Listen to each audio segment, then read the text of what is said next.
பிரசங்கி 9ஆம் அதிகாரம் 1ஆம் வசனம் முதல் 18ஆம் வசனம் வரை. இவை எல்லாவற்றையும் நான் என் மனதிலே வகையறுக்கும்படிக்கு சிந்தித்தேன். நீதிமான்களும் ஞானிகளும் தங்கள் கிரியைகளுடன் தேவனுடைய கைவசமாய் இருக்கிறார்கள். தனக்கு முன் இருக்கிறவைகளை கொண்டு ஒருவனும் விருப்பையாவது வெறுப்பையாவது அறியான்.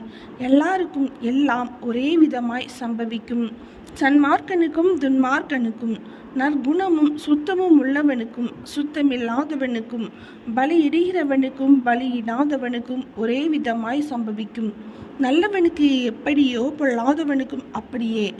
ஆணையிடுகிறவனுக்கும் ஆணையிட பயப்படுகிறவனுக்கும் சமமாய் சம்பவிக்கும். எல்லாருக்கும் ஒரே விதமாய் சம்பவிக்கிறது.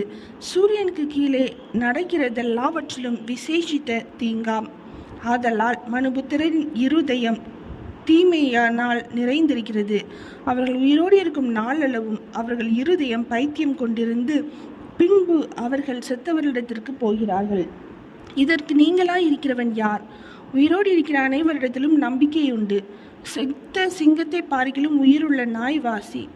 உயிரோடு இருக்கிறவர்கள் தாங்கள் மரிப்பதை அறிவார்களே, மரித்தவர்கள் ஒன்றும் அறியார்கள். இனி அவர்களுக்கு ஒரு பலனும் இல்லை. அவர்கள் பேர் முதலாய் மறக்கப்பட்டிருக்கிறது.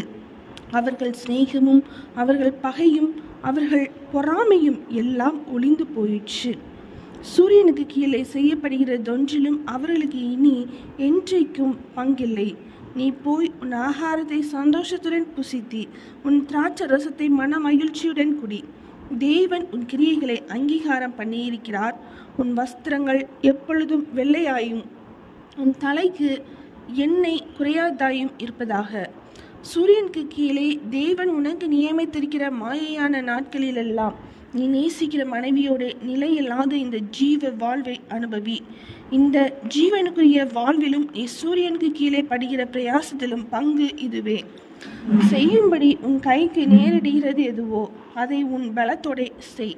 நீ போகிற பாதாளத்திலே செய்கையும் வித்தையும் அறிவும் ஞானமும் இல்லையே.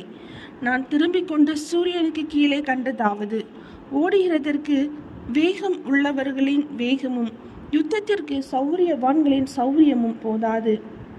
பிழைப்புக்கு ஞானமுள்ளவர்களின் ஞானமும் போதாது. ஐஸ்வர்யம் அடைகிறதற்கு புத்திமான்களின் புத்தியும் போதாது. தயவு அடைகிறதற்கு வித்துவான்களின் அறிவும் போதாது. அவர்கள் எல்லாரும் சமயமும் தேவ செயலும் நேரிட வேண்டும். தன் காலத்தை மனுஷன் அறியான். மச்சங்கள் கொடிய வலையில் அகப்படுவது போலவும் குருவிகள் கண்ணியில் பிடிபடுவது போலவும் மனுபுத்திரர் பொல்லாத காலத்தில் சடிதியில் தங்களுக்கு நேரிடும் ஆபத்தில் அகப்படுவார்கள். சூரியனுக்கு கீழே ஞானமுள்ள காரியத்தையும் கண்டேன். அது என் பார்வைக்கு பெரிதாய் தோன்றிற்று. ஒரு சிறு பட்டணம் இருந்தது. அதிலே இருந்த குடிகள் கொஞ்ச மனிதர். அதற்கு விரோதமாய் ஒரு பெரிய ராஜா வந்து அதை வளைந்து கொண்டு அதற்கு எதிராக பெரிய கொத்தளங்களை கட்டினான். அதிலே ஞானமுள்ள ஒரு ஏழை மனிதன் இருந்தான். அவன் தன் ஞானத்தினாலே அந்த பட்டணத்தை விடுவித்தான். ஆனாலும் அந்த ஏழை மனிதனை ஒருவரும் நினைக்கவில்லை. ஆகையால் ஏழையின் ஞானம் அசட்டை பண்ணப்பட்டு அவன் வார்த்தைகள் கேட்கப்படாமல் போனாலும் பலத்தை பார்க்கிலும் ஞானமே உத்தமம் என்றேன்.